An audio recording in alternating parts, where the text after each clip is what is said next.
दोस्तों, जो काम रूस नहीं कर पाया उसे करने के लिए इसरो बिल्कुल तैयार है। इसरो आज यानी 23 अगस्त को 6:04 पर चंद्रयान 3 की लैंडिंग करने वाला है।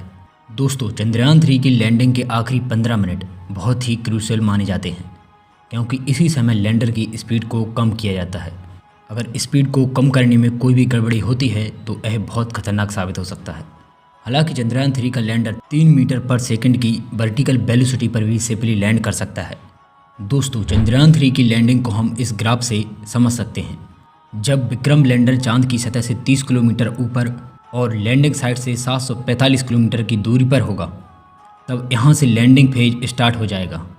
इस समय विक्रम की हॉरिजॉन्टल स्पीड 1.68 किलोमीटर पर सेकंड होगी और वर्टिकल स्पीड 0 होगी।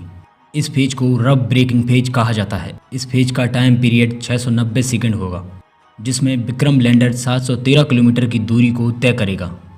अब इसके बाद एल्टीट्यूड होल्ड फेज स्टार्ट होता है।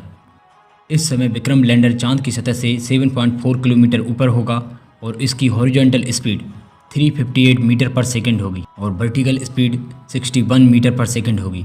इस फेज का टाइम पीरियड 10 सेकंड के लिए होगा, जिस दौरान विक्रम लैंडर 3.48 किलोमीटर की दूरी तय करेगा। इसके बाद फाइन ब्रेकिंग फेज स्टार्ट होगा।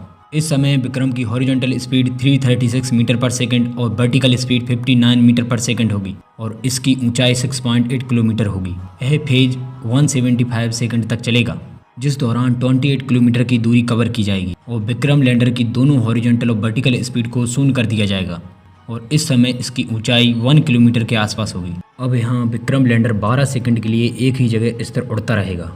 इस दौरान इसमें लगे सारे इक्विपमेंट्स को कैलिब्रेट किया जाएगा और लैंडिंग साइट की फ़ोटो खींची जाएगी। फिर 131 सेकंड के बाद विक्रम लैंडर 150 मीटर की ऊंचाई पर होगा। अब यहाँ इसमें लगा hazard detection camera landing site को चेक करेगा कि यहाँ कोई गड्ढा, पत्थर या ढलान तो नहीं है। अगर सब कुछ सही रहा तो फिर विक्रम लैंडर अगले 73 सेकंड में लैंड कर जाएगा और अगर कोई गड़बड़ी पाई गई तो फिर यह 150 किलोमीटर आगे जाएगा और फिर से लैंडिंग साइट को चेक करेगा और लैंड कर जाएगा। दोस्तों, अगर सफलतापूर्वक लैंडिंग कर भी ली जाती है फिर भी एक बड़ा चैलेंज रहेगा, वो है प्रज्ञान रोवर को लैंडर से बाहर निकालना। लैंडिंग के बाद विक्रम लैंडर के सभी इक्विपमेंट्स को ऑन कर दिया जाएगा और फिर इसका रैंप खुलेगा, जिससे बाहर निकलेगा रोवर जो चंद्रमा की सतह पर घूमेगा। दोस्तों, आशा करते हैं कि इस बार यह मिशन सफल रहे।